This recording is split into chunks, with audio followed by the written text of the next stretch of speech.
அனைவருக்கும் என்னுடைய அன்பான காலை வணக்கம். My respectful greetings to all the friends. முதல்ல பெரிய நன்றி, நீங்கள் எல்லோரும் காலையில் வந்து இந்த இணைப்பில் இணைஞ்சிருக்கிறீங்க in all the social media platforms. I thank all of you for joining in the social media platform. அதுக்காக நன்றியும் நான் தெரிவிச்சுக்கிறேங்க. நான் பெரும்பாலும் தமிழ்லேயே பேசுகிறேன், கொஞ்சம் ஆங்கிலத்திலையும் கலந்து பேசுகிறேன். சில விஷயம் உங்கள்கிட்ட பகிர்ந்துக்கணும், பேசணும். உங்களுக்கு தெரியும், கடந்த சில நாட்களாக பார்த்துக்கிட்டு இருக்கிறீங்க, அரசியலில், பேப்பரில், டிவியில் நிறைய என்னை பற்றி வருது. அது உங்களுக்கு கிளாரிஃபை பண்ணணும், பேசணும் அப்படிங்கிறக்காகத்தான். V the leader. ഇതാണ് തമിഴകത്തെ വൈറൽ രാഷ്ട്രീയ താരമായ കെ അണ്ണാമലയുടെ പുതിയ സംഘടന. ശ്രദ്ധിക്കുക, ഇതൊരു രാഷ്ട്രീയ പാർട്ടിയല്ല, ഒരു സംഘടന മാത്രമാണ്. ഭാവിയിൽ വി ദി ലീഡർ രാഷ്ട്രീയ പാർട്ടിയായി മാറും. തൻ്റെ രാഷ്ട്രീയ പൊതുജീവിതത്തിലെ അടുത്ത ഘട്ടമെന്നാണ് അണ്ണാമലൈ ഈ പുതിയ സംഘടനയെ വിശേഷിപ്പിച്ചതും. ദിവസങ്ങൾക്ക് മുമ്പാണ് BJPയുടെ ദക്ഷിണേന്ത്യയിലെ തിളങ്ങുന്ന താരമായ കെ അണ്ണാമലൈ BJP ദേശീയ അധ്യക്ഷന് മുന്നിൽ തൻ്റെ പാർട്ടി പ്രാഥമിക അംഗത്വത്തിൽ നിന്നുള്ള രാജി സമർപ്പിച്ചത്. ദിവസങ്ങൾ കഴിഞ്ഞ് ആ രാജി അംഗീകരിക്കുകയും ചെയ്തു. അണ്ണാമലയ്ക്ക് മുമ്പിൽ കേന്ദ്രമന്ത്രി അമിത്ഷായും പാർട്ടി ദേശീയ അധ്യക്ഷനുമൊക്കെ ചില സമവായ തത്വങ്ങൾ വച്ചിരുന്നു. അണ്ണാമലയെ ആന്ധ്രയിൽ നിന്നുള്ള രാജ്യസഭാംഗമായി പാർലമെൻറ്റിലേക്ക് അയക്കാമെന്നും അവിടെ മന്ത്രിപദമൊക്കെ നൽകാമെന്നുമൊക്കെയുള്ള വാഗ്ദാനങ്ങൾ. പക്ഷേ അണ്ണാമലൈ അതിന് തയ്യാറായില്ല എന്നാണ് ഇപ്പോൾ ലഭിക്കുന്ന വിവരങ്ങൾ. തമിഴകത്ത് ഒരു ബേസ് ഉണ്ടാക്കി തമിഴകത്ത് താൻ മുന്നോട്ട് വച്ച എൻ മണ്ണ് എൻ മക്കൾ വാദം അതിന് ശക്തമായൊരു അടിത്തറ ഉണ്ടാക്കിയെടുക്കണം എന്നാണ് അണ്ണാമലൈ തിരിച്ച് BJP ദേശീയ നേതൃത്വത്തോട് ആവശ്യപ്പെട്ടത്. തനിക്കതിനുള്ള പിന്തുണ ലഭിച്ചില്ലെങ്കിൽ താൻ പാർട്ടിയിൽ ഉണ്ടാകില്ല എന്ന വ്യക്തമായ സൂചന തന്നെ അണ്ണാമലൈ അവർക്ക് നൽകി. തൊട്ടു പിന്നാലെ അണ്ണാമലയുടെ രാജി BJP ദേശീയ ഘടകം അംഗീകരിക്കുകയായിരുന്നു. ഇതിന് പിന്നാലെയാണ് പുതിയ ഒരു സംഘടന രൂപീകരിക്കുമെന്ന പ്രഖ്യാപനവുമായി അണ്ണാമലൈ രംഗത്ത് വന്നിരിക്കുന്നത്. അദ്ദേഹത്തിൻ്റെ വാക്കുകൾ ഇങ്ങനെ: നരേന്ദ്രമോദി നമ്മുടെ പ്രധാനമന്ത്രിയാണ്. എന്നാൽ ഒരു വിഷയത്തിൽ BJPയെ എതിർക്കേണ്ട സാഹചര്യം വരികയാണെങ്കിൽ തൻ്റെ സംഘടന അതിനെ ശക്തമായി തന്നെ എതിർക്കും. അടുത്ത പൊതു തിരഞ്ഞെടുപ്പിൽ മത്സരിക്കും. വലിയൊരു ലക്ഷ്യവുമായാണ് ഒരു സാധാരണക്കാരൻ രാഷ്ട്രീയത്തിൽ പ്രവേശിക്കുന്നതെന്ന് അണ്ണാമലൈ ഓർമ്മിപ്പിച്ചു. സാധാരണക്കാരുടെ രാഷ്ട്രീയമാണ് നമുക്കാവശ്യം. നമ്മുടെ ലക്ഷ്യം വളരെ വലുതാണ്. BJPയുമൊത്തുള്ള 6 വർഷത്തെ രാഷ്ട്രീയ ജീവിതം ഒരുപാട് കാര്യങ്ങൾ അറിയാനും പഠിക്കാനുമുള്ള അവസരമായാണ് താൻ കരുതുന്നത്. ഇനി മുതൽ മറ്റേതൊരു പാർട്ടിയെപ്പോലെ തന്നെയാണ് BJPയും. തമിഴ്നാട്ടിൽ വേണ്ടത് യഥാർത്ഥ മാറ്റങ്ങൾ നടപ്പാക്കാൻ പറ്റുന്ന ഒരു രാഷ്ട്രീയമാണ്. വ്യക്തികളെ അടിസ്ഥാനമാക്കിയുള്ള രാഷ്ട്രീയത്തിൽ നിന്നും പുറത്തു വരേണ്ട സമയമായി. സാധാരണക്കാരുടെ രാഷ്ട്രീയമാണ് നമുക്കാവശ്യം. തന്നെ പിന്തുണയ്ക്കുന്നവർക്ക് www.vtheleader.org എന്ന വെബ്സൈറ്റിലൂടെ അംഗമാകാമെന്നും അണ്ണാമലൈ അഭ്യർത്ഥിച്ചിട്ടുണ്ട്. തമിഴ്നാട്ടിൽ എല്ലായിടത്തും അടി മുതൽ മുടി വരെ മാറ്റം കൊണ്ടുവരും. ആ ഒരു പുതിയ തലമുറയെ താൻ രാഷ്ട്രീയത്തിലേക്ക് കൊണ്ടുവരും. ജെൻ ആൽഫ, ജെൻസി, യുവാക്കൾ, വയോധികർ തുടങ്ങി എല്ലാവരുടെയും പ്രശ്നങ്ങളിൽ ഇടപെടുന്ന സംഘടനയാകും തൻ്റേത്. വരും ദിവസങ്ങളിൽ തമിഴക രാഷ്ട്രീയത്തിൽ വലിയ മാറ്റമുണ്ടാകുമെന്നും അണ്ണാമലൈ തൻ്റെ വീഡിയോയിൽ പറയുന്നു. എന്തായാലും തമിഴകത്തെ പുതിയ സർക്കാർ ദ്രാവിഡ കക്ഷിയിൽ നിന്നും വ്യത്യസ്തമായി ഇതാദ്യമായി തമിഴ്നാട്ടിൽ ഒരു കൂട്ടുമുന്നണി സർക്കാർ. അതാണ് ജോസഫ് സി വിജയുടെ TVK സർക്കാർ. ഈ സർക്കാരിന് ശക്തമായൊരു പ്രതിപക്ഷം ഇപ്പോഴില്ല. നിലവിൽ പ്രതിപക്ഷമായ DMK ആകട്ടെ ആകെ ശുഷ്കവുമാണ്. ഉദയനിധി സ്റ്റാലിനാണ് ഇപ്പോഴത്തെ പ്രതിപക്ഷ നേതാവ്. അതുകൊണ്ട് തന്നെ തമിഴ്നാട്ടിൽ ശക്തമായൊരു പ്രതിപക്ഷ സംഘടനയായി തൻ്റെ വി ദി ലീഡറിനെ കൊണ്ടുവരുമെന്ന് അണ്ണാമലൈ വ്യക്തമായ ഉറപ്പ് നൽകിയിട്ടുണ്ട്. എന്തായാലും തമിഴകത്തെ മുഖ്യമന്ത്രി ജോസഫ് സി വിജയും തൻ്റെ മന്ത്രിമാരും ഇനി ഭയക്കേണ്ടത് അണ്ണാമലൈ എന്ന കെ അണ്ണാമലയാണ്. ദക്ഷിണേന്ത്യൻ രാഷ്ട്രീയത്തിലെ അതികായനെന്നും മുടിച്ചൂട മന്നനെന്നുമൊക്കെ അറിയപ്പെടുന്ന അണ്ണാമലൈ ഇപ്പോഴിതാ MGRനും അണ്ണാദുരയ്ക്കുമൊക്കെ ശേഷം തമിഴകത്ത് മറ്റൊരു ട്രെൻഡാകാനുള്ള നീക്കത്തിലാണ്. ജോസഫ് സി വിജയ് തൻ്റെ പ്രാദേശിക വാദത്തിലൂന്നി പുതിയ സർക്കാരിനെ എങ്ങനെ ആദ്യത്തെ തവണ കന്നി മത്സരത്തിൽ തന്നെ അധികാരത്തിലേക്ക് എത്തിച്ചോ അതേ ശൈലി തന്നെയാണ് അണ്ണാമലൈ സ്വീകരിക്കുക എന്നും സൂചനയുണ്ട്. തുടക്കത്തിൽ നേതാക്കൾക്ക് ഗ്രൂമിംഗ് അടക്കമുള്ള ചില പരിശീലന പരിപാടികൾ നൽകും. അതിനുശേഷം മാത്രമാകും അവർക്ക് തൻ്റെ രാഷ്ട്രീയ പാർട്ടിയിലേക്കുള്ള പ്രവേശനം അണ്ണാമലൈ സാധ്യമാക്കുക. എന്തായാലും തമിഴകത്ത് പുതിയ മാറ്റങ്ങൾക്ക് തുടക്കമിടുകയാണ് മുൻ BJP നേതാവ് കൂടിയായ കെ അണ്ണാമലൈ എന്ന സിവിൽ സർവീസ് ഉദ്യോഗസ്ഥൻ. அனைவருக்கும் என்னுடைய அன்பான காலை வணக்கம். My respectful greetings to all the friends. முதல்ல பெரிய நன்றி, நீங்கள் எல்லோரும் காலையில் வந்து இந்த இணைப்பில் இணைஞ்சிருக்கிறீங்க in all the social media platforms. I thank all of you for joining in the social media platform. அதுக்காக நன்றியும் நான் தெரிவிச்சுக்கிறேங்க. நான் பெரும்பாலும் தமிழ்லேயே பேசுகிறேன், கொஞ்சம் ஆங்கிலத்துலேயும் கலந்து பேசுகிறேன். சில விஷயம் உங்கள்கிட்ட பகிர்ந்துக்கணும், பேசணும். உங்களுக்கு தெரியும், கடந்த சில நாட்களாக பார்த்துக்கிட்டு இருக்கிறீங்க, அரசியலில், பேப்பரில், டிவியில் நிறைய என்னை பற்றி வருது. அது உங்களுக்கு கிளாரிஃபை பண்ணணும், பேசணும் அப்படிங்கிறக்காகத்தான். பாரதிய ஜனதா கட்சியில் ஆகஸ்ட் 25, 2020 டெல்லியில் இங்கே வந்து இணைஞ்சு தமிழகத்தில் தமிழக மக்களுக்காக ஒரு 6 ஆண்டு காலம் பணியாற்றுவதற்கு ஒரு பெரிய வாய்ப்பு, அது ஒரு பெரிய பாக்கியமாக நான் கருதுகின்றேன். இன்னைக்கு எந்த இடத்துல இணைஞ்சனோ அதே இடத்துல வந்து மரியாதையோடு, பண்போடு, அன்போடு என்னுடைய பாதை வேறு பாதையில் பயணம் செய்யணும். இலக்குகள் இன்னும் பெரிதாக இருக்கிறது. நிறைய மக்களை இணைச்சு செயல்படணும். ஒரு புதிய அரசியலை, அடிப்படை கட்டமைப்பை மாற்றக்கூடிய அரசியலை உருவாக்க வேண்டும் என்கின்ற ஒரு எண்ணத்தோடு இன்னைக்கு வந்து ரொம்ப பண்போடு சொல்லிவிட்டு அதே இயக்கத்திலிருந்து வெளியே வருகின்றேன். இது தமிழர் பண்புன்னு கூட வச்சுக்கலாம்.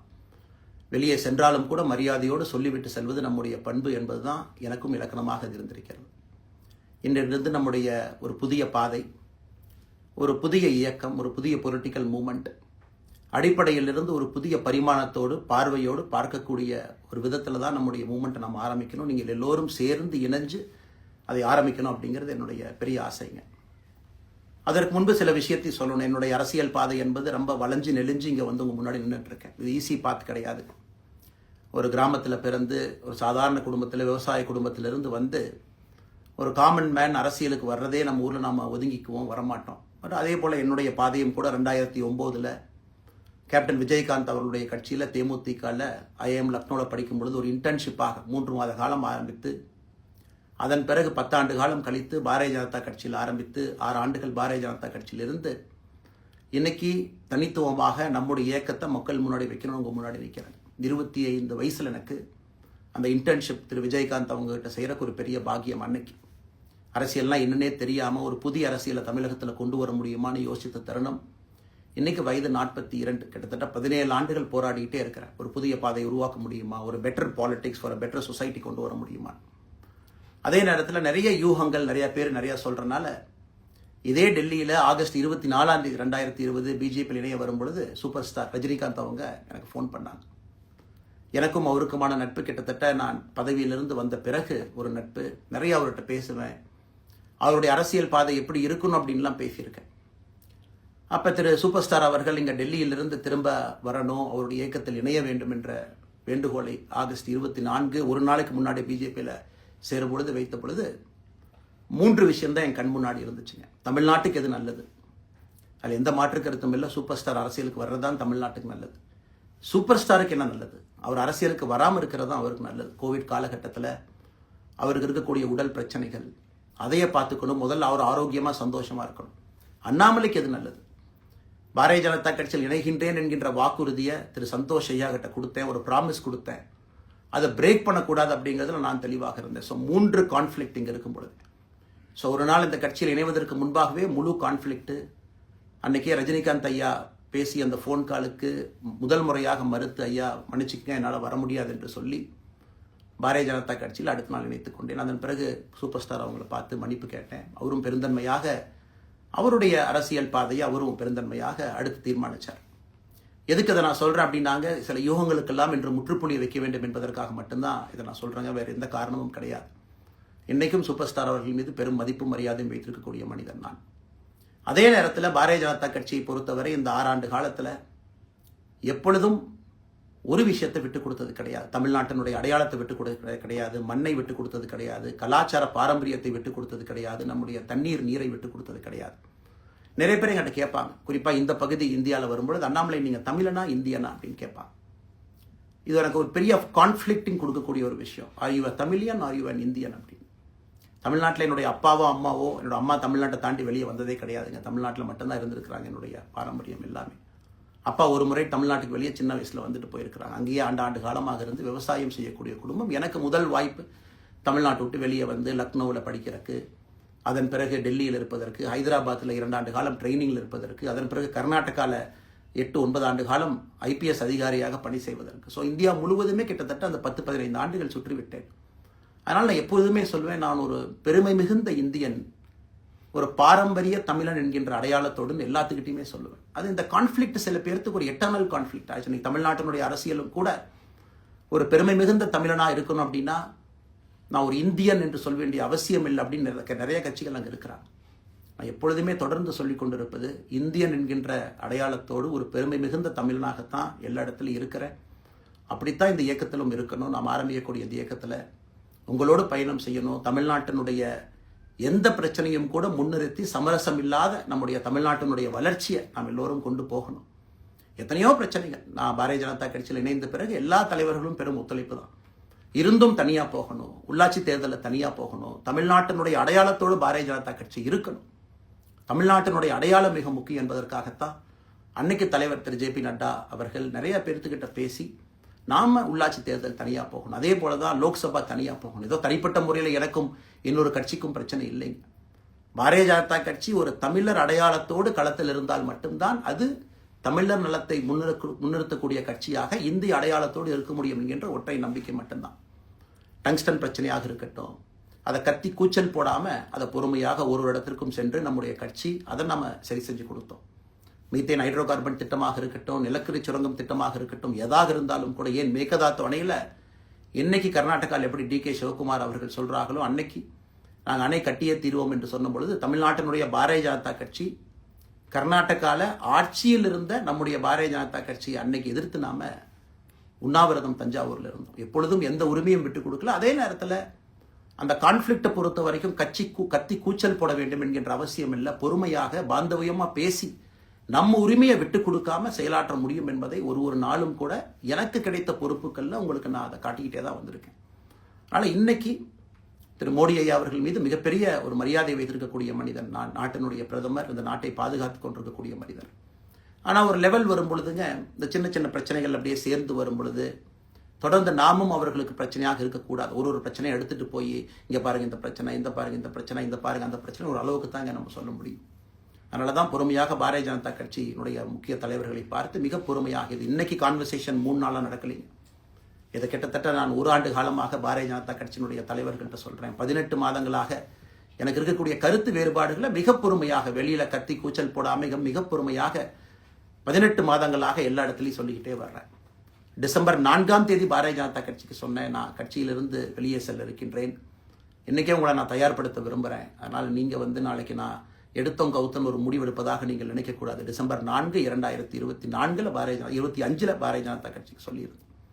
தேர்தல் பணியை முடித்துவிட்டு செல்ல வேண்டும் என்று சொல்லியிருந்தார்கள். அதுவும் இந்த கட்சியினுடைய ஒரு உண்மை தொண்டனாக கட்சி சொல்லியிருக்கிறாங்க, தேர்தல் பணியை முடித்துவிட்டு மே கடைசி வரை நம்முடைய பணியை செய்துவிட்டு தான் வெளியே வரணும் அப்படின்னு. அடுத்து நாம் என்ன செய்ய போகிறோங்க? அடுத்து நாம் இதெல்லாம் பேசிட்டோம், பழசை பேசிட்டோங்க, இருந்ததை பேசிட்டோம். அடுத்து ஆனந்தமாக அன்போடு தமிழ்நாட்டில் ஒரு அரசியல் இயக்கத்தை நாம் துவங்க இருக்கின்றோம். இது அரசியல் இயக்கமா கட்சி இல்லையா அப்படின்னு நீங்கள் யாரும் கேட்கவே வேண்டாம். கண்டிப்பாக தமிழகத்தில் அடுத்து நடக்கக்கூடிய தமிழகத்தினுடைய பொது தேர்தலில் நம்முடைய கட்சி போட்டியிடும், அதில் எந்த மாற்று கருத்தும் இல்லை. அதற்கு நம்ம தயார் பண்ணணும், நிறைய லீடர்ஸை தயார் பண்ணணும், நிறைய கேடர்ஸை வாலண்டியர்ஸை தயார் பண்ணணும், உத்வேகத்தோடு தயார் பண்ணணும். அவங்களுக்கு அந்த ஸ்கில் செட்டை நம்ம உருவாக்கி கொடுக்கணும். அதற்கு கொஞ்சம் நேரமாகும். நாம் அது ஒரு இயக்கமாக ஆரம்பித்து நிறைய மனிதர்களை உள்ளே கொண்டு வந்து அவர்களுக்கு சில இடத்துல அரசியலை சொல்லிக் கொடுத்து எல்லா தரப்பட்ட மனிதர்களையும் உள்ளே கொண்டு வந்து, ஏன்னா பாரதிய ஜனதா கட்சியினுடைய தலைவராக பொறுப்பேற்ற பிறகு நான் முதல்ல போய் ஆசீர்வாதம் யார்கிட்ட வாங்கினாங்க, சமீபத்தில் மறைந்த நல்லக்கண்ணையாகிட்ட தான். இன்னைக்கு மண் சார்ந்த அரசியலை முன்னெடுக்கணும், நல்ல மனிதர்களுடைய கொள்கைகள் உள்ள கொண்டு வரணும், எல்லா மனிதர்களையும் உள்ளடக்கிய அரசியலை நாம் முன்னிறுத்தணும். டெக்னோக்ராட்ஸ் பெருமளவில் நமக்குள்ள வரணும், பெருமளவில் நமக்குள்ள டெக்னோக்ராட்ஸ் வரணும். இன்னைக்கு அமெரிக்கா போகிறோம், யூரோப் போகிறோம், அங்கே போய் நமக்கே எவ்வளோ பெருமையாக இருக்குது. ஒரு மிகப்பெரிய நிறுவனம் நிவிடியா எடுத்துக்கங்க, மைக்ரான் எடுத்துக்கங்க, சாம்சங் எடுத்துக்கங்க, இன்டெல் எடுத்துக்கங்க, அங்கே இருக்கக்கூடிய இன்ஸ்டாகிராம், ஃபேஸ்புக், கூகுள், ஆல்பபெட் பார்க்கும் பொழுது வைஸ் பிரசிடென்ட்னு பார்த்தீங்கன்னா ஒரு தமிழன் அங்கே உட்கார்ந்துருக்கிறான். இந்தியன் என்கின்ற அடையாளத்தோடு அங்கே ஒரு தமிழன் அமர்ந்திருக்கின்றான். என்னுடைய கனவு உங்கள் பல பேர்த்த போல அவர்களெல்லாம் திரும்ப இங்கே வந்து அரசியலில் ஏதோ ஒரு விதத்தில் கான்ட்ரிபியூட் பண்ணுறதுக்கு நம்முடைய இயக்கமும் நம்முடைய வருகின்ற காலத்தில் நம்ம ஆரம்பிக்கக்கூடிய கட்சியும் அதற்கு உறுதுணையாக இருக்கணும். அத்தனை டேலண்ட்டை ரிஃபைன் பண்ணி நம்ம கொண்டு வரோம். தமிழ்நாட்டினுடைய வளர்ச்சிக்கு எல்லோரையும் நம்ம பயன்படுத்தணும். இதில் எங்கேயுமே கூட நான் பெரிது நீன் பெரிது என்று இருப்பதை விட ஒரு வளர்ந்த பாரதம், இந்தியா உலகத்தில் மிக முக்கியமான இடத்துல அந்த பாரதம் வந்து அமரும் பொழுது முதன்மை மாநிலமாக தமிழகத்தை கொண்டு வந்து நிறுத்த வேண்டிய பொறுப்பு நமக்கு இருக்கு. அதற்கு நம்முடைய பொலிட்டிக்கல் கிராமர், பொலிட்டிக்கல் லாங்குவேஜ் எல்லாமே நம்ம மாற்றணும். நம்ம பேசக்கூடிய விஷயம். அடுத்து இன்னொன்று கேட்குறாங்க, நான் கமெண்ட் வர அப்படியே நான் பேச ஆரம்பிக்கிறேன். தமிழ்நாட்டில் இன்னைக்கு ஒரு அரசியல் கட்சி வேணுமான்னு கேட்டிங்கன்னா கண்டிப்பாக வேணும். அதில் எந்த மாற்று கருத்தும் இல்லை. காரணம், ஒரு கடைக்கு போய் நாம் ஒரு டூத் பேஸ்ட்டோ ஒரு அரிசியோ ஒரு பருப்போ வாங்கினா கூட 10 கடை ஏறி இறங்கி எங்கள் அம்மா அதெல்லாம் பார்த்து விலையை பார்த்து தரத்தை பார்த்து பொருளை பார்த்து அத்தனை முறை வாங்கித்தான் பார்ப்பேன். ஏன்னா அது நம்ம உடம்புக்குள்ளே போகிற விஷயம். ஆனால் அரசியல் கட்சி இன்னைக்கு எத்தனையோ கட்சிகள் இருந்தாலும் கூட என்னுடைய நம்பிக்கை, நம்முடைய நம்பிக்கை, வருகின்ற காலத்தில் நம்முடைய அரசியல் இயக்கம் கட்சியாக மாறும் பொழுது மக்கள் அந்த தரத்தை பிரித்து பார்ப்பார்கள். தலைவர்கள் எப்படிப்பட்டவர்கள்? நாம எல்லோருமே காமன் மேன் பொலிட்டீஷியன்ஸ். பக்கத்து வீட்டுக்காரங்க மாதிரி தான் மக்கள் நம்மளை பார்க்க போறாங்க. தூரத்திலிருந்து நாம் கை காட்ட போவது கிடையாது. ஏன்னா நாம் யாரும் அப்படிப்பட்ட குடும்பத்திலிருந்து வரவில்லை, அப்படிப்பட்ட வளர்ப்பு நமக்கு இல்லை, நாம் யாரும் அப்படி இல்லை, தமிழனுடைய கலாச்சாரமும் பண்பாடும் இல்லை. அதெல்லாம் கூட நம்முடைய அரசியலில் முதல் நாள்ல இருந்து கல்ட்டு பாலிடிக்ஸ்லேருந்து நம்ம வெளியே வரணும். அரசியல் மாற்றம்னு சொல்றாங்க, ஆனால் அதே கல்ட்டு பாலிடிக்ஸ். நாம் அதில் இருக்க போறது இல்லை. கல்ட்டு பாலிடிக்ஸ்லேருந்து வெளியே. அண்ணாமலை என்ன பிறந்த நாளாக 10 பேர் கொண்டாடணுமா? அதனால தான் நம்ம பிறந்த நாள் அன்னைக்கு எதுவுமே நம்ம செய்யலை. என்னுடைய பிறந்தநாள் என்பது உங்கள் பிறந்தநாளை போல ஒரு நாள். நான் அரசியல் வருவதை என் பிறந்தநாளை எப்பவுமே கொண்டாடினது கிடையாது. அரசியல் வந்ததுக்காக சில பேர் போஸ்ட் அடிச்சு ஒட்டுறா. அந்த கலாச்சாரத்தையும் உடைக்க வேண்டும் என்பதற்காகத்தான் நேற்று நம்ம எதுவுமே பேசலைங்க, இன்னைக்கு நம்ம பேசுறோம். இந்த கல்ட்டு பாலிடிக்ஸ்ல இருந்து வெளியே வரணும். ஒரு காமன் மேன் பாலிடிக்ஸை முன்னிறுத்தணும். சமரசம் இல்லாத கொள்கை இருக்கக்கூடிய இயக்கமாக அது கட்சியாக முன்னாடி வரணும். அவ்வளவு குவாலிட்டியான லீடர்ஸை நம்ம பில்ட் பண்ணணும். ஒரு முதலமைச்சர் தமிழகத்தை மாற்ற முடியுமான்னு கேட்டீங்கன்னா கண்டிப்பா முடியாது. முதலமைச்சர் இருக்கக்கூடிய 35 கேபினெட் அமைச்சர்கள் மாற்ற முடியுமான்னு கேட்டால் கண்டிப்பாக முடியாது. 234 சட்டமன்ற உறுப்பினர்கள் மாற்ற முடியுமான்னு கேட்டால் முடியாது. 39 பாராளுமன்ற உறுப்பினர்கள் மாற்ற முடியுமான்னு கேட்டீங்கன்னா முடியாதுங்க. அவர்களோடு உள்ளாட்சி பிரதிநிதிகளாக இருக்கக்கூடிய கிட்டத்தட்ட 30,000க்கும் மேற்பட்ட பிரதிநிதிகள், பஞ்சாயத்து தலைவரிலிருந்து ஆரம்பித்து கவுன்சிலர்லேருந்து ஒரு கார்பரேஷன் கவுன்சிலர்லேருந்து மேயர்லேருந்து, நம்முடைய நோக்கம் எல்லா இடத்துலையும் கிளீன் பாலிடிக்ஸ் கொண்டு வரணும். எல்லா இடத்துலையும் கிளீன் கவர்னன்ஸ் கொண்டு வரணும். எல்லா இடத்துலையும் ஹானஸ்ட், எஃபிஷியன்ட், கேப்பபிள், வேலையை செய்து முடிக்கக்கூடிய திறன் படைத்த தலைவர்கள் அங்கே கொண்டு வந்து வைக்கணும். அதே நேரத்தில் பாலிடிக்ஸ் என்பது ஒரு ஃபேமிலிக்கு மட்டுமல்ல, தொடர்ந்து நாம மட்டும் இருப்போம் அப்படி இல்லைங்க. நம்ம இயக்கம் கட்சியாக மாறும் பொழுது உங்கள்கிட்டலாம் பேசி நம்ம டேர்ம் லிமிட் கொண்டு வரோம். நாம் ஒரு வித்தியாசமான கட்சினா எல்லோருக்கும் வாய்ப்பு கொடுக்கணும். 140 கோடி மக்கள் வசிக்கக்கூடிய அந்த நாட்டில், தமிழகத்தில் கிட்டத்தட்ட 8 கோடி பேர்த்துக்கு நாம் இருக்கோம். 5.5 கோடிக்கு மேற்பட்ட வாக்காளர்கள் இருக்கும் பொழுது எல்லோரையும் அரசியலுக்கு வாய்ப்பு கொடுக்கணும். டேர்ம் லிமிட் கொண்டு வரணும். எத்தனை முறை எம்எல்ஏவாக இருக்கணும், எத்தனை முறை எம்பியா இருக்கணும், எல்லோருக்கும் அது பொருந்தும், எனக்கும் அது உட்பட. The permanent leaders, permanent MLAs, permanent ministers, permanent MPs, அதை நம்ம உடைக்க போறோம். அது எந்த மாற்று கருத்தும் இல்லை. அது என்னை ஆரம்பித்து முதல் மனிதனாக இந்த இயக்கத்தில் இணைத்துக் கொண்டிருக்கக்கூடிய என்னை, ஒரு சாதாரண ஒரு மனிதனாக என்னை ஏற்றுக் கொண்டிருக்கக்கூடிய ஒரு காமன் மேன் என்னை ஆரம்பித்து எல்லோருக்கும் இது பொருந்தும். இதை நாம இந்த இயக்கம் கட்சியாக மாறுகின்ற முதல் நாள்ல நாம சொல்ல போறோம். No chair is permanent for anybody. அதில் நம்ம ரொம்ப தெளிவாக இருக்கின்றோம். புதியவர்கள் வரணும், வந்துகிட்டே இருக்கணும். It should flow like a water. New ideas வரணும், அந்த ஸ்ட்ரீம் போய்கிட்டே இருக்கணும். நம்மை தாண்டி இந்த இயக்கம் நிற்கணும். This movement should stand beyond us, not in name but in purpose and pursuit of excellence. இதெல்லாம் ஏதோ அண்ணாமலை அப்படிங்கிற பேர் கிடையாதுங்க. அதனால தான் ரொம்ப யோசிச்சு நாம கொண்டு வந்திருக்கோம். www.vetheleader.org அப்படிங்கிற அமைப்பு ஏற்கனவே 2020 நாங்கள் எல்லாம் சேர்ந்து ஆரம்பித்த அமைப்பு. நான் பேசி முடிச்சோன்னா அந்த லிங்க் உங்களுக்கு லைவாக வந்துடும். vetheleader.org நீங்கள் உங்களைய வாலண்டியராக இன்னைக்கு பொலிட்டிக்கல் ஒரு மூமெண்ட்டில் உங்களை நீங்கள் நினச்சிக்கணும். நாம எல்லோரும் ஒன்று சேர்ந்து பேசுவோம். அதனால தான் இன்னைக்கு கோயம்புத்தூரில் இன்னொரு அறிவிப்பும் கூட கொடுக்கணும். எல்லாத்தையும் டைரக்டாக எப்படி நம்ம பாலிடிக்ஸ்குள்ளே கொண்டு வர போகிறோம். APJ Abdul Kalam centre for ethics and politics, APJ Abdul Kalam ஐயாவுடைய பேரில் கோயம்புத்தூரில் வீத லீடர்ஸ்க்கு கீழே நாம பாலிடிக்ஸில் எத்திக்ஸ்க்காக ஒரு சென்டர் ஆரம்பித்து வருகின்றவங்க எல்லாமே இதுக்குள்ளே ட்ரெயின் ஆகி தான் வெளியே வருவாங்க.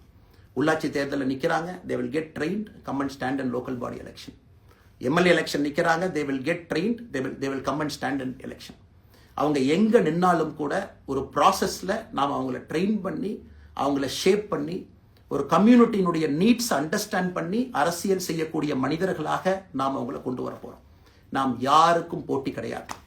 ஆளுங்கட்சி இருக்கு, நிறைய எதிர்க்கட்சி இருக்கு. எல்லோரும் இருக்கட்டும், சந்தோஷமா இருக்கட்டும், அவங்கவுங்க கொள்கையை சொல்லட்டும். நம்முடைய கொள்கையும் வருகின்ற காலத்தில் நம்ம எல்லோரும் இணைஞ்சு நம்ம கொள்கையை சொல்ல போறோம். இன்னைக்கு நான் ஏபிஜே அப்துல் கலாம் ஐயா அப்படிங்கிற பேரை உங்க முன்னாடி சொன்னதுக்கான காரணம் என்னன்னா, அவரை நான் மாணவனா பார்த்துருக்கிறேன், ஐபிஎஸ் அதிகாரியா பார்த்துருக்கிறேன், கேள்விகள் கேட்டிருக்கேன், லைவா அவர் பேசுனதை கேட்டிருக்கேன். அவர் சொன்ன அத்தனை கான்செப்ட் இன்னைக்கு நமக்கு எப்போ பொருந்தோம், இன்னைக்கு பொருந்தும். எப்பவோ சொன்னார் விஷன் 2020, எப்போ சொன்னாருங்க? 2020. நம்ம 2020ங்கிறது 2000 சொன்னார். நம்ம அந்த கோல் போஸ்ட் அப்படியே மாத்திட்டோம். அது மட்டும் இல்லை, அன்னைக்கு சொன்னாரு கிராமப்புறத்திலிருந்து நகரத்துக்கு யாரும் போகக்கூடாதுன்னா புறா providing urban amenities and rural areas, கிராமப்புறத்தில் அவ்வளவு ஃபெசிலிட்டியை கொண்டு வரணும். அது எல்லாம் கூட இன்னைக்கு யாருக்கு பொருந்ததோ இல்லையோ நம்முடைய சமுதாயத்துக்கு பொருந்தும். அவ்வளவு விஷயங்கள் சொல்லியிருக்கக்கூடிய ஏபிஜே அப்துல் கலாம் ஐயா நமக்கு மிக முக்கியமானவர். அவருடைய கருத்தியல் நமக்கு மிக மிக முக்கியமானது. ஒரு தேசிய மனிதராக, பெருமை மிகுந்த தமிழனாக வாழ்ந்து மறைந்திருக்கக்கூடிய ஒரு அற்புதமான மனிதர். நிறைய நம்முடைய தலைவர்கள் இருக்காங்க. அத்தனை கொள்கைகளும் வேண்டும். ஒரு ஐடியாலஜி பார்த்தீங்கன்னா ரைசஸ் அண்ட் ஃபால்ஸ். எந்த ஐடியாலஜியும் பெர்மனன்ட் நான் பிடிச்சிருப்பேன். கம்யூனிசம் 100 ஆண்டுகளுக்கு முன்பு எப்படி இருந்த ideology, for right movements, for left movement, centrist movement, liberal movement, ஒரு அரசியல் சரித்திரத்தை பார்க்கும் பொழுது அந்த ஐடியாலஜி தன்னைத்தானே மாற்றிக்கொள்ளவில்லை என்றால், அடுத்த தலைமுறைக்கு தேவையான வசதியை செய்து கொடுக்கவில்லை என்றால், அது எந்த ஐடியாலஜியாக இருந்தாலும் அது அழியும் என்பதுதான் காலத்தினுடைய கட்டாயம். நாம் பார்த்துக்கிட்டு இருக்கோம். நாம் அதை தாண்டி நிற்கணும். நம்ம மூமெண்ட் அதையெல்லாம் தாண்டி மக்கள்கிட்ட நிற்கணும். இத்தனை பேர்த்த நம்ம எடுத்துட்டு போகணும். பெரிய ரிஸ்க் தாங்க, சாதாரண வேலை இல்லை. நம்ம எல்லோருமே மிடில் கிளாஸ் தான், காமன் பீப்புள் தான். நமக்கு ஒரு பெடிகிரி கிடையாது, பிஸ்னஸ் நம்ம அதில் பெருசாக அதுலேருந்து வரல, நமக்கு ஒரு ஸ்டார் வேல்யூ கிடையாது, ஒரு பெரிய பாரம்பரியமான அரசியல் கட்சி ஆரம்பித்து நம்ம கையில் யாரும் தூக்கி கொடுக்கல. நாம் எல்லோரும் கஷ்டப்பட்டு ஒரு படியாக தான் அந்த மூமெண்ட்டை கொண்டு போகணும். அதனால் என்னோடு வர நினைக்கக்கூடிய எல்லோருக்கும் என்னுடைய அன்பு வேண்டுகோள், கொஞ்சம் பொறுமை, கொஞ்சம் நிதானம். ஏன்னா ஒரு செங்கல் எடுத்து வைக்கும் பொழுது அது ஐடியலிசத்தோடு வைக்கிறோம், நேர்மையோடு வைக்கிறோம். தமிழகத்திற்கு ஒரு மாற்றத்தை கொடுக்க வேண்டும் என்கின்ற நோக்கத்தில் அந்த செங்கலை வைக்கும் பொழுது அந்த செங்கலுக்கு கியூரிங் ஆகிறதுக்கு ஒரு டைம் வேணும். அந்த செங்கல் பிடிமானத்தோடு நிற்கணும். அதன் பிறகுதான் அந்த பில்டிங் நிற்கும். இல்லாட்ட அடிக்கக்கூடிய புயல் காட்டுக்கு சாயக்கூடிய பில்டிங்கை நம்ம கட்ட போகிறது இல்லைங்க. அதனால் எல்லோருக்கும் அண்ணா நிறைய பேர் மெசேஜ் போடுறீங்க, மாற்றுக் கட்சியில் இருக்க உடனே கிளம்பி வரட்டுமான். எல்லோரும் சந்தோஷம். leader.org எல்லோரும் இணைஞ்சு இயக்கமாக அது விரைவில் சரியான நேரத்தில் நாம் அந்த மசில், ஜிம்முக்கு போனால் கூட நேரடியாக 50 கிலோ தூக்க முடியாதுங்க, 10 கிலோலேருந்து 50 கிலோவுக்கு போகும். நாம் அந்த மசிலை பில்டு பண்ணி அந்த மெட்டில் ஃபைபரை நம்முடைய தோழர்களுக்கு நம்ம பில்டு பண்ண உடனே அது பொலிட்டிக்கல் பார்ட்டியாக அது மாறும். அதுவரை பொறுமை பொறுமை பொறுமை. அவசரமாக ஒரு வெயிட்டை தூக்கி முதுகு பிடிச்சி கால் பிடிக்கிறத விட சரியாக ஒரு திசையிலும் அதை கொண்டு போய் இதை பக்காவான முறையில் நாம் அதை செய்வோம். ஆனால் இன்றிலிருந்து நம்முடைய leaders.org அதில் மூமெண்ட் நம்ம ஆரம்பிக்கிறோம். கோயம்புத்தூரில் ஏபிஜே அப்துல் கலாம் ஐயாவோட பேரில் centre for ethics and politics அதை உருவாக்குறோம். உள்ளாட்சி தேர்தலுக்கு நிறைய மனிதர்களை இங்கிருந்து நம்ம அனுப்புகிறோம். அவங்க உள்ளாட்சி பிரதிநிதிகளாக வர்றாங்க. குட் பாலிட்டிக்ஸை நம்ம சொல்லிக்கிட்டே வர்றோம். அதனால தான் நான் அடிக்கடி சொல்லுவாங்க, நாம் மாறுவோம், மாற்றம் தானாக நடக்கும். ஸோ அதனால தான் நம்முடைய இந்த மூமெண்ட்டினுடைய கொள்கையே மாறுவோம், மாற்றுவோம். Let us also change to bring change. இந்த ரெண்டையும் செய்வோம். யார் மீதும் வன்மம் கிடையாது. அதே நேரத்தில் நம்மளுடைய சமூக வலைதளத்தில் இருக்கக்கூடியவங்க நான் வாரியர்ஸ்னு சொல்லிங்க, you are the change agents. என்னை பொறுத்தவரை ஒரு மாற்றத்தை கொடுக்கக்கூடியவங்க நீங்கள். சண்டை களத்தில் சண்டை போடுறது நம்ம வேலை இல்லைங்க, மாற்றத்தை கொடுக்கக்கூடியது நம்முடைய வேலை. கடந்து வந்த பாதையை திரும்பி பார்க்கும் பொழுது கொஞ்சம் சந்தோஷத்தோடு, அதே நேரத்தில் யாரெல்லாம் கைப்பிடிச்சு இவ்வளோ தூரம் கூட்டிகிட்டு வந்தாங்களோ அவர்களுக்கு நன்றி உணர்வோடு, நம்ம முன்னாடி செல்லக்கூடிய பாதை இதுவரை வந்த பாதையிலிருந்து கொஞ்சம் மாறுபட்டு இருந்தாலும் நம்முடைய அனுபவத்தை வைத்து அதற்காக யாரையும் திட்டி தீர்க்கணும்னு அவசியம் இல்லை. சமூக வலைதளத்தில் நாம் ரொம்ப ரெஸ்பான்சிபிளாக இருப்போம். தமிழ்நாட்டில் இன்றைக்கி இருக்கக்கூடிய பிரச்சனை, என்ன கமெண்ட் வேணாலும் யார் வேணாலும் போடலாம், பேசலாம், மைக்கை முன்னாடி இருக்குது, நான் பேசிட்டு போயிடுவேன்னு நினைக்கிறீங்க. பாதிக்கப்படுறவங்க பின்னாடி ஒரு குடும்பம் இருக்குது, குட்டி இருக்குது, குழந்தை இருக்குது, அவங்களுக்கும் ஒரு தனி அடையாளம் இருக்குது. அது என் சைட்லேருந்து தெரியாமல் ஏதாவது தவறு நடந்திருந்தாலும் கூட, என்னை ஆதரித்து செய்பவர்கள் ஏதாவது தவறு செய்திருந்தாலும் கூட அதற்காக இந்த நேரத்தில் நான் மன்னிப்பும் கேட்டுக்கிறேன். இப்போ இருந்து நம்முடைய பாதை, முன்னாடி செல்லக்கூடிய பாதை என்பது மக்களுக்கான பாதை, ஒரு பாசிட்டிவான பாத். காமன் மேன் பாலிட்டிக்ஸை நம்ம பில்ட் பண்ணுறோம். ஃபவுண்டேஷனோடு மேலே வரப்போகிறோம். தமிழ்நாட்டை எல்லா இடத்திலும் கூட கீழிருந்து மேலே வரை அந்த மாற்றத்தை கொண்டு வர போகிறோம். அதனால தான் நான் இன்ஸ்டாகிராம் லைவ்ல வந்தேன். ஒரு புதிய தலைமுறையை நம்ம அரசியலுக்குள்ளே கொண்டு வரணும். அவங்களை ஒதுக்கி வைக்க முடியாது. ஏன் அப்படி ஓட்டு போடுறாங்க, ஏன் அப்படி ஓட்டு போடுறாங்க கேட்க முடியாது. They are hungry for change. மாற்றம் வேண்டும் என்று துடித்துக் கொண்டிருக்கின்றார். உடனே நடக்கணும். யூரோப்பியன் கண்ட்ரி போகிறாங்க, டூர் பார்க்குறாங்க, சோஷியல் மீடியாவில் பார்க்குறாங்க. தமிழ்நாட்டில் ஏன் நாளைக்கு காலையில் நடக்கலைங்க? அதே நேரத்தில் நம்முடைய பெரியவர்கள் எத்தனையோ பேர் நான் பார்க்குறேன். வயசான நம்முடைய பெரியவர்கள் நடந்து போறது கூட இன்னைக்கு ஒரு பார்க் நமக்கு கிடையாது. சாயந்தரம் ஆனந்தமா இத்தனை காலமாக உழைத்து விட்டு வீட்டில் இருக்கிறாங்க, ஓய்வெடுக்கக்கூடிய நேரத்தில் கூட ஒரு கிரீன் ஸ்பேஸ் அர்பன் ஏரியாவில் கிடையாது, ரூரல் ஏரியாவில் கிடையாது. இத்தனை 60 ஆண்டு காலம் இந்த நாட்டில் வாழ்ந்தும் கூட கடைசி 20 ஆண்டுகள் நிம்மதியாக இருப்பதற்கான கட்டமைப்பை நாம் உருவாக்கல. ஸோ எல்லாத்தையும் நாம யோசிக்கணும். ஒரு பக்கம் ஜென்சி, ஜென் ஆல்பா யூத் இருக்காங்க, அந்த வேகத்துக்கு தீனி போடணும். இன்னொரு பக்கம் வயதான பெரியவர்கள், முதிர்ச்சி அடைந்தவர்கள், பக்குவப்பட்டவர்கள் இருக்கிறாங்க. அவங்களுடைய கடைசி காலத்தை பக்குவமாக வாழ்வதற்கான வசதியை நாம் ஏற்படுத்தி கொடுக்கணும். அதனால் ரொம்ப நேரம் நான் பேசிக்கிட்டே போலீங்க. அதனால் நிச்சயமாக வருகின்ற காலத்தில் நிறைய பேசுவோம், நிறைய விஷயங்களை நாம் பேசுவோம், நிறைய விஷயங்களை பகிர்ந்து கொள்வோம். அதனால் நிச்சயமாக நமக்கு நல்லது நடக்கும். இன்னொரு கேள்வி கேட்டிருக்கீங்க, ஏன்னா நான் பேச அது அப்படியே மேலே வந்துட்டு இருக்கேன், எனக்கு இது புதுசுங்க, அப்படியே நானும் மேனேஜ் பண்ணி பேசிட்டு இருக்கேன். உங்களுக்கும் பிரதமருக்கும் இருக்கக்கூடிய முடிவு, நம்முடைய பிரதமர் மோடி அவர்கள் நம்முடைய பிரதமர், அந்த கௌரவம் இருக்கும். ஆனால் பாரதிய ஜனதா கட்சியிலிருந்து ஒரு விஷயத்தை நம்ம டிஸ்அக்ரி பண்றோம்னா கம்பீரமாக ஸ்ட்ரெயிட்டா நம்ம டிஸ்அக்ரி பண்ணுவோம். 3 மொழி கொள்கை சமீபத்தில் கொண்டு வந்திருக்கக்கூடிய டைம் டேபிள்ல மாற்றம் 2029 தான் 9ஆம் கிளாஸ் பசங்க 3வது மொழியை படிச்சிருக்கூடாது, 2020 மாற்றிய பொழுது நான் குரல் கொடுத்தேன். அதில் எந்த மாற்று கருத்தும் இல்லை. நாம் அப்போஸ் பண்றதுக்காக யாரையும் அப்போஸ் பண்ண மாட்டாங்க, எதிர்ப்பதற்காக நம்முடைய அரசியல் கிடையாது.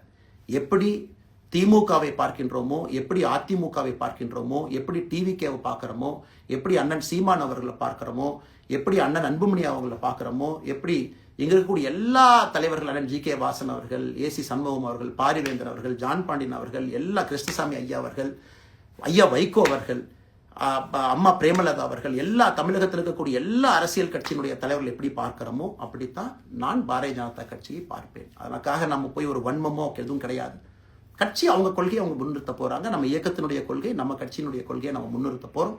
யாருக்கும் நாம் போட்டி கிடையாது. மக்கள் முன்னாடி தரம் பார்த்து மக்கள் நம்மை தேர்ந்தெடுப்பார்கள் என்கின்ற நம்பிக்கையோடு மக்கள் முன்னாடி நம்ம நிற்கிறோம். அடுத்த இன்னொரு கேள்வி கேட்டீங்க, அமித்ஷாஜி அவங்களை நீங்க பார்த்தீங்க, போட்டோலாம் வந்துச்சு, என்ன விஷயம் அப்படின்னு. அமித்ஷாஜிட்டையும் அமித்ஷா அவர்கள்ட்டையும் ரொம்ப பொறுமையா போய் நான் சொன்னேன், இந்த மாதிரி எக்ஸ்பிளைன் பண்ண நான் போகணும். அதே நேரத்தில் நான் யாரிடமும் சண்டை போட்டு விட்டு தமிழகத்தில் உட்கார்ந்து ஐ எம் ரிசைனிங் ஃப்ரம் பார்ட்டின்னு அனுப்புற ஆள் நான் கிடையாது, எனக்கு அது பழக்கமும் கிடையாது. வந்து நேராக உங்க கண்ணை பார்த்து சொல்லிட்டு சில தவறுகள் இருந்தாலும் அதையும் சொல்லிவிட்டு போகக்கூடியதை என் பண்பு, அதை நாகரிகமாக செய்ய முடியும் என்று நினைக்கின்றேன் என்று சொல்லிவிட்டு தான் வெளியே வந்தேன். அப்படித்தான் ஒரு தலைவர்கிட்டையும் பண்ணேன். அதை நாம் எப்பொழுதுமே பண்ணுவோம். நாகரிகமான அரசியலை முன்னெடுப்போம். சமூக வலைதளத்தில் ஆபாசம் வேண்டாம், சமூக வலைதளத்தில் நல்லதை பேசுவோம். எல்லோரும் அவங்கவுங்க இடத்துல தமிழ்நாட்டு மக்களுக்கு நல்லது பண்ணட்டும். பொறுமை பொறுமை பொறுமை. கடைசியாக இந்த வார்த்தையை திரும்ப நான் பயன்படுத்துகிறேன்.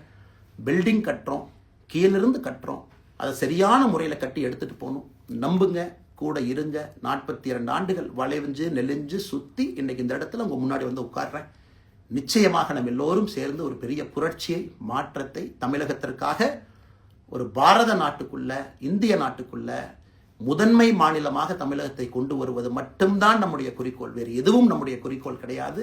அதற்காக நம்முடைய வாழ்வை அர்ப்பணிப்போம். காத்து கொண்டிருக்கக்கூடிய எல்லோருக்கும், கேட்டுக்கொண்டிருக்கக்கூடிய எல்லோருக்கும் உங்களுடைய பொறுமைக்கு நன்றி தெரிவித்து மறுபடியும் சொல்லிக் கொள்கின்றேன். மாறுவோம், மாற்றுவோம். மிக்க நன்றி. வணக்கம்.